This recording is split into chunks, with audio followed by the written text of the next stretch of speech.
Hey everybody, good afternoon. Welcome to 12-Minute Trading. My name is Doc Severson. I am joined today by Dave Lukas over here. Today is Wednesday, the 17th of January. Usually we're not doing these on Wednesdays, but it's a holiday week, and so we're getting started a couple of days late. We have some movement in the market. So once again, volatility is back. We have implied volatility spiking a little bit. We have still a teenager VIX, but a little bit more implied volatility to work with on this market. And, well, there we go. This is pretty much what we talked about last week, where we said, hey, we might be setting up a bull trap to the downside. Dave, you think that's still happening? Yeah, in fact, we'll get into the energies today and everything. Right now, it's too early to say if it's going to happen. 4,700 on the SPX or the S&P has to break in order for us to call it, I think. Because what we're seeing is we're seeing a market go like this in a range. We have not broken out any way, either way. We're just going sideways like this. And where it was interesting to see where, we started the year, went down. We came all the way back to where we started, right? But we hadn't gone anywhere. And then now we're going back down again, right? And what happened was when we started to go up, we started to see a little bit of that energy release. But now that we're going back the other way, now we're seeing the energy go back up on the daily chart. So we still are fully charged and we haven't gone anywhere yet. So our biggest thing right now is we have got to break through these levels in one way or the other. Right now, it's easier to go to the downside, right? We've had this massive move over the last 2 months. We have a weekly chart that is absolutely exhausted on the floor that, it really makes it hard to trend, continued direction higher for a consistent way. So it's a lot easier for us to just take this daily energy, head on down, print that higher low, and then grind higher through, into the spring, into the summertime. From there, I think we could actually see markets pull back to maybe even undercut 4,600 on the SPX, and then slowly start going over the next few months back to where we are now at like 4,800. Then as we get into summer, we get that summer rally that takes us up, maybe tags that 5,000 mark. Then we pull back in the fall from there, and then it becomes a waiting game to see what happens with the election. And then we end up with the move to end the year based on the election and that certainty, which would probably be higher no matter who wins because it'll give the market certainty. I can see that happening to where, we end up around that 5,000 level, by the end of the year. So that's my thought. That's kind of what we're looking at right now. But I just think we got to watch this daily chart to go lower. So before we go any further here, I just wanted to do a quick audio check for those of you that are watching live.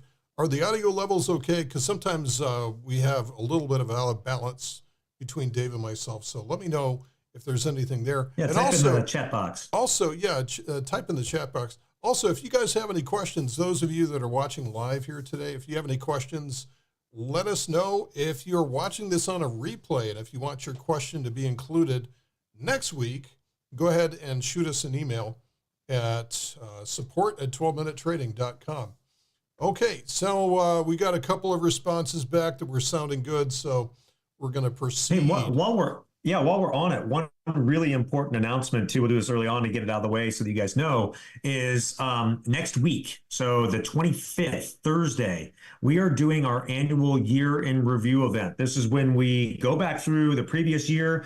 We talk about what worked, what didn't, what changes we're making to get ourselves even better going into this year. And then what's working now. We're going to spend a lot of time on what's working now and, how to really create that, a weekly cash flow into yourself and your trading business. So we're going to spend a lot of time on that. And we've got a number of really cool announcements and some special things for everybody too. So the link for that, if you haven't signed up, is in the notes for this down below here. So you can just we're doing it on Zoom. So you just register for the Zoom and everything will be taken care of for you from there. So check that out. Make sure that you guys sign up for that. We'd love to see you there. So, all right. So back to the markets, the charts. Hey, Doc, we were talking about this beforehand. And I'm curious your thoughts on it too, is we got the VIX spiking a little bit, but I point out that there's a daily energy release on the VIX. And so I'd love to see you kind of analyze and give some thoughts on what you think is potentially maybe where the VIX goes from here based upon what we're seeing. Well. Okay. I typically don't do too much analysis on the VIX. A lot of times, the only thing I'll do is just price action, and because what has changed a lot is there's so many people instead of the VIX, of course, is tied in with the SPX and the at the money puts and everything like that, where you guys can Google exactly how they derived the VIX formula. But what I've seen is a big change lately in that we're just not seeing the term structure of this is being very, very short term.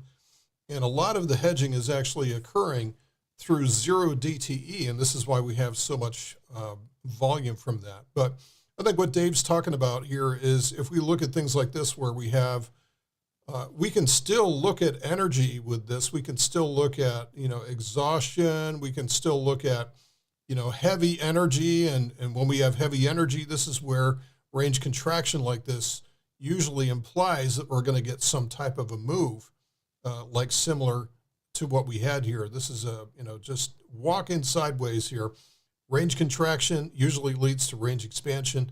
And you have to ask yourself at this point, like, if we are exhausted in this manner with heavy energy, is it likely to revert to the mean? And where is the mean? Well, think about this. The green line here is the 200-day moving average, which is the mean for just about everything, whether or not it's the VIX or anything else.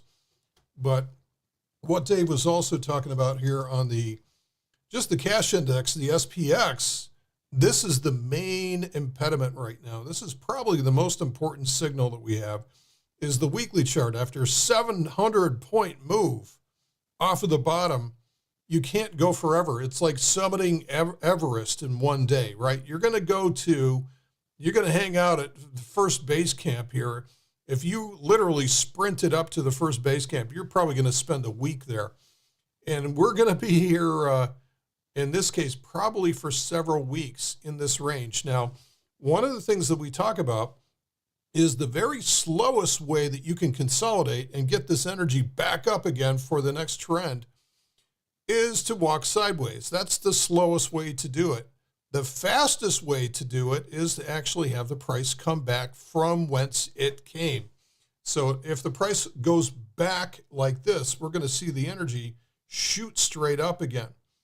And so this is why we think that there's a good chance that we may see 4,600, maybe lower than that. We can also put fib retracements against here and come up with typical landing spots. You can see the fibs here on this. 23.6, we're not even at 23.6 yet.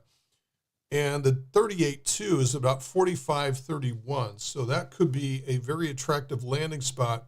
However, the swing test is right there at 4,600.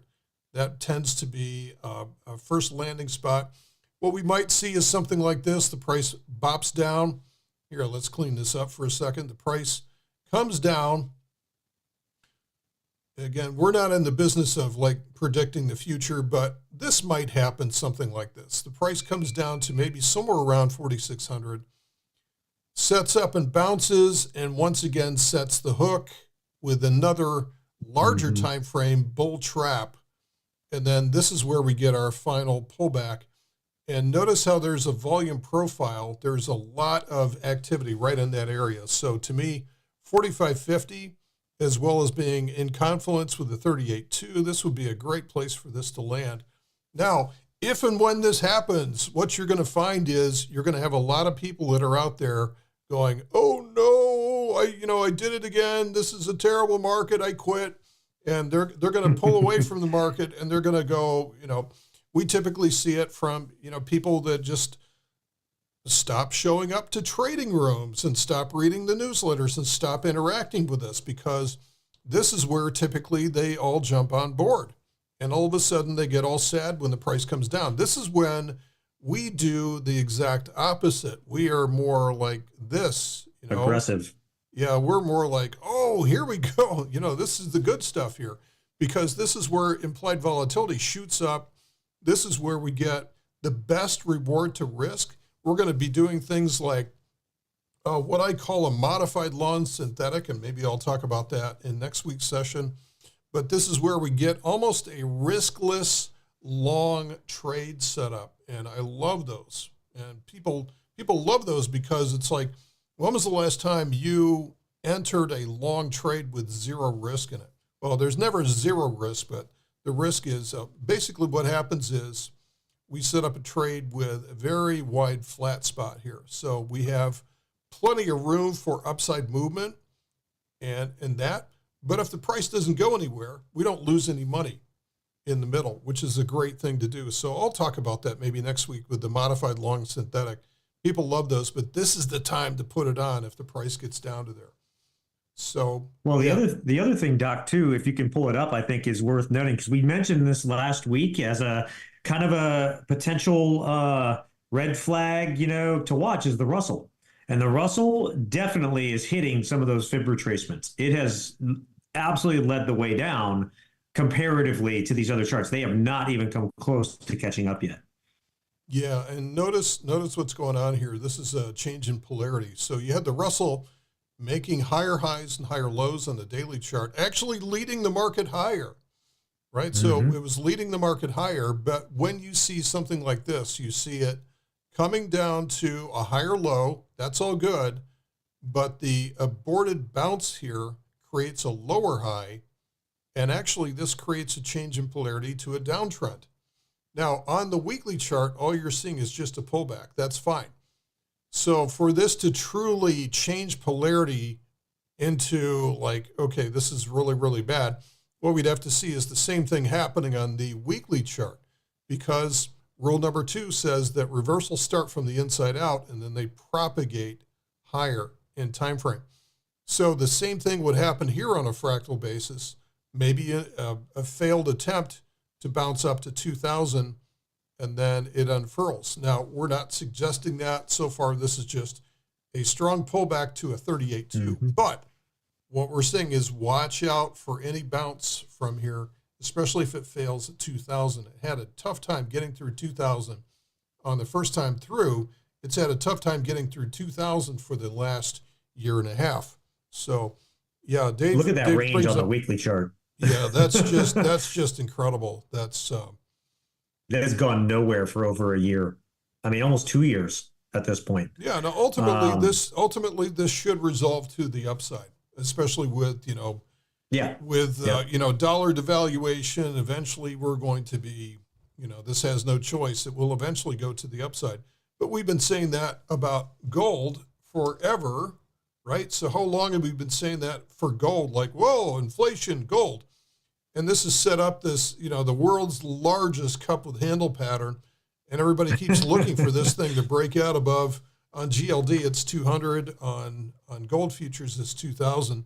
And it's just not happening.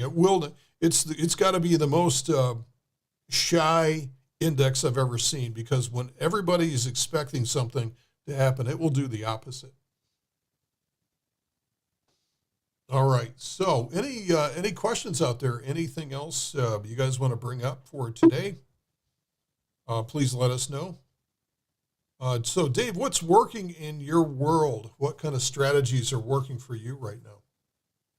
My double strategies continue to work consistently through just about every market. There are some times, even during the melt up, there are some times that, you've got to make adjustments and stuff on these things, but they're designed to, they start out with 96, 97% chance of winning, right? And so it's, they're not too hard to manage if you, if you get one of those just crazy trends like we had. And it did a few things smart, I think, in this kind of melt up that we had. I started biasing them to the to the downside, right? I started biasing the put side, selling that a little bit closer than I normally would, selling the call side further out and letting it run to it. There were a couple times we, on like a small account, because they operate a little differently than the large account, that we just didn't do a small account for the week and did a large account instead.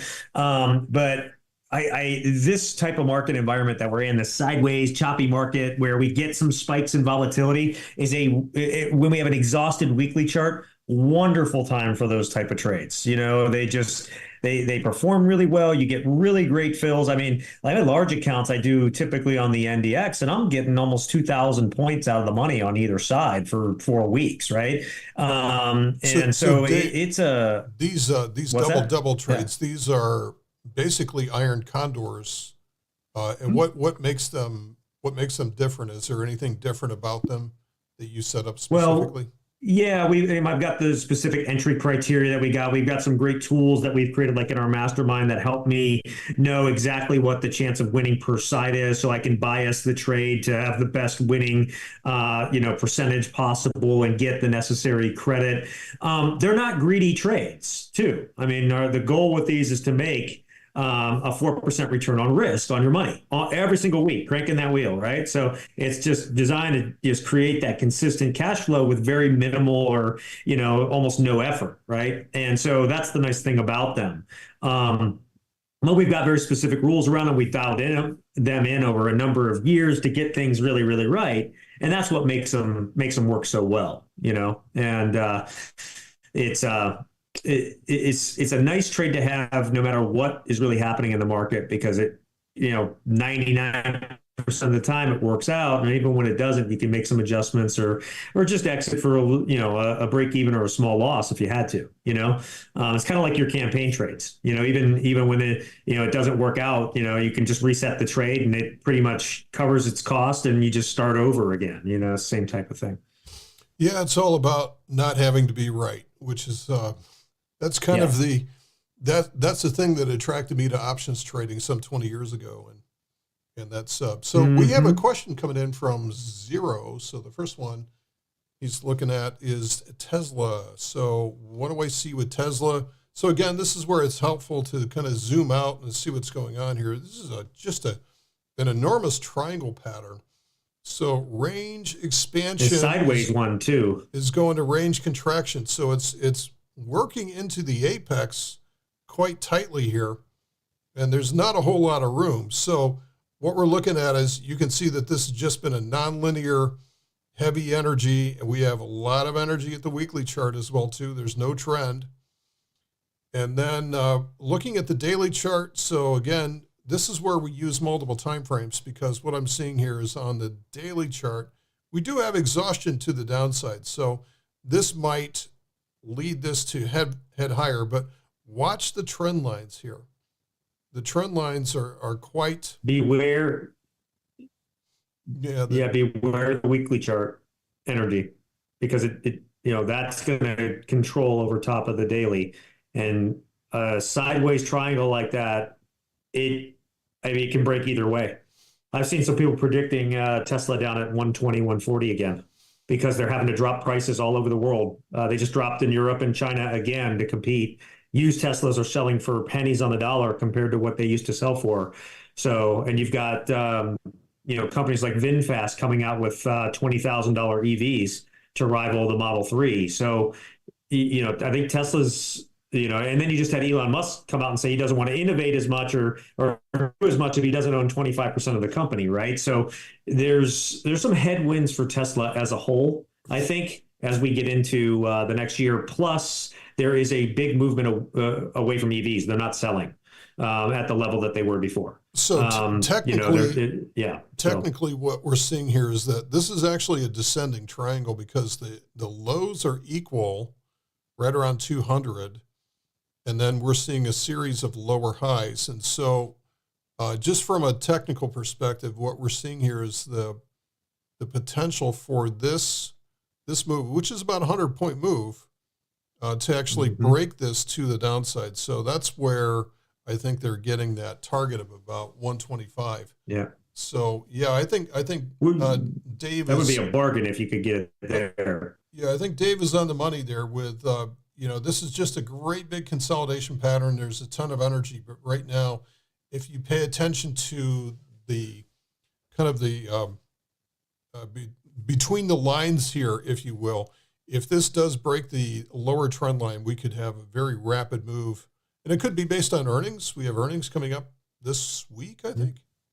Or is it next week? Probably a lot of the tech is next week, and then NVIDIA is later in the month. Yeah, so next week. Yeah.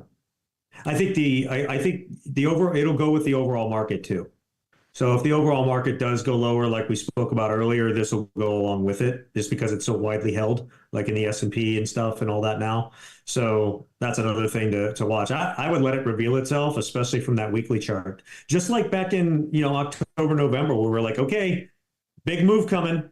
Let it tell us which way it's going to go, right? And then we'll take advantage. I think it'll literally pay to wait a little bit on this. You may miss some short term, you may get a little short term bounce or something in the meantime because of the daily exhaustion, but you're probably going to stay in that range. But when that weekly goes, that trend's going to last, and you can really take advantage of it. Okay, next one from Zero is, and I'm not familiar with this stock at all, ACTHF, but looking at this from a fractal perspective, what stands out is that we have a weekly chart, which is already starting to on the floor.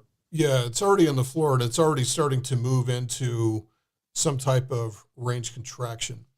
And so you're going to see the daily chart starting to build up energy. You're going to see this thing more than likely probably come back down to 1 at the very least. So that may be an opportunity, but probably at this point, the trend is up. The trend is definitely up. So larger time frames dominate the trend. So that's good, but it's probably done for a while here, for a few weeks, until this thing gets a chance. I think 70 to 80 cents is a good place to look for that thing to come back into, right at the top of that range that it was at. And the last... This reminds me a lot of, like, I was playing some of the Bitcoin miners leading into the Bitcoin decision. Like, pull up Riot. If you have it, then we can get to that. Pull up Riot real quick, Doc, and we can show them, like, on Riot, what just happened with Riot. You could see a very similar thing happen there too. Yeah. See how Riot's reverted back to the mean area where it was. Now, I liked it playing the run up because I was selling call spreads at the money at 15 or 16, and I was getting $4 and $5. So my cost basis is down around 10 where it's at now, which is really where I wanted to own it. And then I turned around and I used some of that and I bought defense and played a collar on it. So I would get I have defense on that backside around that break even area of 10, 11. That is now gone up a ton in value. So I can sell out of that now. And that's reducing my cost basis on my shares down from 10 to like 7 or 6. And so you can see how very quickly I used this kind of move in this stock to effectively have the market pay for my shares that hopefully I'll get and continue to do so. I do that 1 or 2 more times, and all of a sudden it's down to 0. I'm playing with the house's money. And that's a version of the wheel strategy with a collar, if you've ever heard of that before. But you can see how they reverted back to the mean. The daily energy is out. And, now it's probably going to find some support around this area right there. And then it may just kind of hang there or start to grind up a little bit higher from there again, which is exactly what I expected and wanted, right? Now is a good time to sell into that if you want to sell puts. Now's a great time to sell, like on these stocks, sell some puts into them and take advantage of that. In fact, I may add some more shares this week even. So there's just a good example of what you may see with like that ACTHF stock. Yeah, look at like the March puts at like 10, or you're getting 8, 9, 10% on your money. Look at June; it's really good on Riot too. There's a lot there. Okay. Yeah, there's a lot there. All right, the last question that we had for today is on Bitcoin, and I'm just going to bring up the Bitcoin futures here. So the question is, why did, all of this speculation about ETFs, and this is going to be, I think, huge for Bitcoin, because this is the bridge, if you will, between the 30 to 40 trillion dollar equity market and what has been a relatively small cryptocurrency market, which has been, about a trillion. And so all of a sudden, we get this, huge, we get it approved, goes up to almost 50,000. And then all of a sudden, since that point, it's been, bloody murder to this point. I think this is a classic indication of buy the rumor, sell the news. Very, very classic, because the rumor has been for months that the ETFs are going to be approved. So now what will happen is these guys that run the funds, these guys that control the trillions are extremely smart. They're extremely dedicated, patient, and they are ruthless. And they are not going to buy up in here.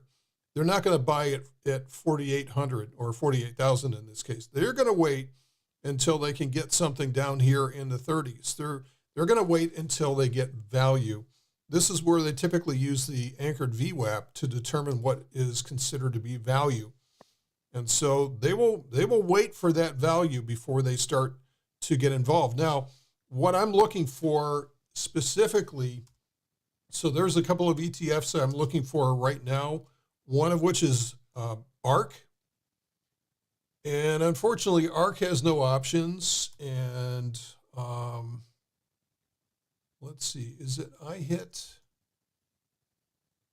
No, it's I don't recall the name of the BlackRock one. It's HIT B or something like that, maybe. I know there's HODL. There's also HODL. HODL. HODL. None of these have options yet. So even though they're approved by the CBOE, they haven't underwritten them yet. They haven't applied. But once they do, we're going to be selling puts on these things, or at least I will be. And we should be able to, it should be massive amounts of premium on these. I'm expecting very, very high levels of implied volatility on these Bitcoin ETFs. So I think they're going to be, a couple of things will happen here. So wherever placed at, that's my explanation as to why the prices come down.